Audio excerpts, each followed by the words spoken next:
আজ আমরা জানব এক অসাধারণ বিজ্ঞানীর গল্প যার কৌতূহল বদলে দিয়েছিল রসায়নের দুনিয়া। তার নাম হারমান এমিল ফিশার। ১৯০২ সালে তিনিই পেয়েছিলেন রসায়নের দ্বিতীয় নোবেল পুরস্কার। জার্মানির এক শান্ত সুন্দর শহরে থাকত এক ছোট্ট ছেলে এমিল। তার বাবার ছিল কাপড়ের ব্যবসা, কিন্তু এমিলের মন পড়ে থাকত প্রকৃতি আর বিজ্ঞানের রহস্যে। গাছের পাতা, পোকামাকড়, আকাশের তারা সবকিছুতেই তার ছিল গভীর আগ্রহ। সে ঘন্টার পর ঘন্টা কাটিয়ে দিত প্রকৃতির এই ছোট ছোট বিস্ময় দেখতে।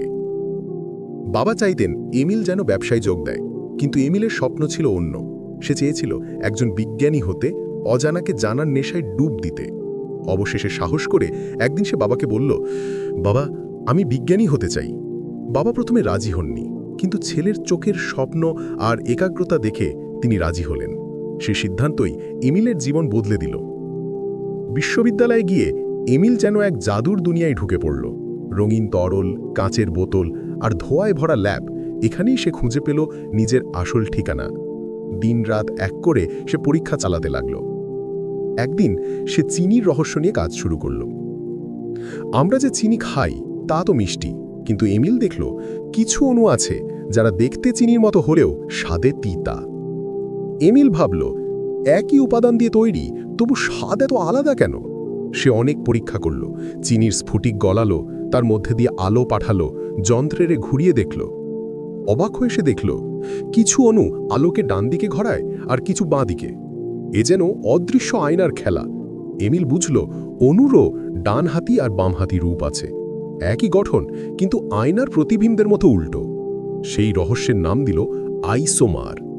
এই জটিল অণুগুলোকে খাতায় আঁকা ছিল খুব কঠিন, তাই এমিল তৈরি করল এক সহজ উপায়, ফিশার প্রজেকশন। সোজা আর খাড়া কয়েকটি রেখায় সে এমনভাবে অণুর গঠন আঁকল যেন খাতার পাতা থেকেই অণুটা জীবন্ত হয়ে উঠেছে।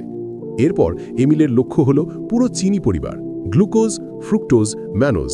সে দেখালো একই উপাদান হলেও শুধু বিন্যাস বদলানে কিভাবে তাদের স্বাদ, গন্ধ আর কাজ বদলে যায়। এরপর সে গবেষণা শুরু করল পিউরিন নামের এক নতুন অণুপরিবার নিয়ে। এই পরিবারের মধ্যেই আছে ইউরিক অ্যাসিড, জ্যানথিন, এমনকি আমাদের প্রিয় কফিতে থাকা ক্যাফিন। এমিল যেন এক গোয়েন্দার মতো সূত্র জুড়ে খুঁজে বের করল পিউরিনের আসল গঠন। একদিন সে ভাবল, জীবন্ত শরীরের রাসায়নিক বিক্রিয়া কিভাবে ঘটে। তখনই তার মাথায় এলো এক যুগান্তকারী ধারণা, তালা চাবি তত্ত্ব।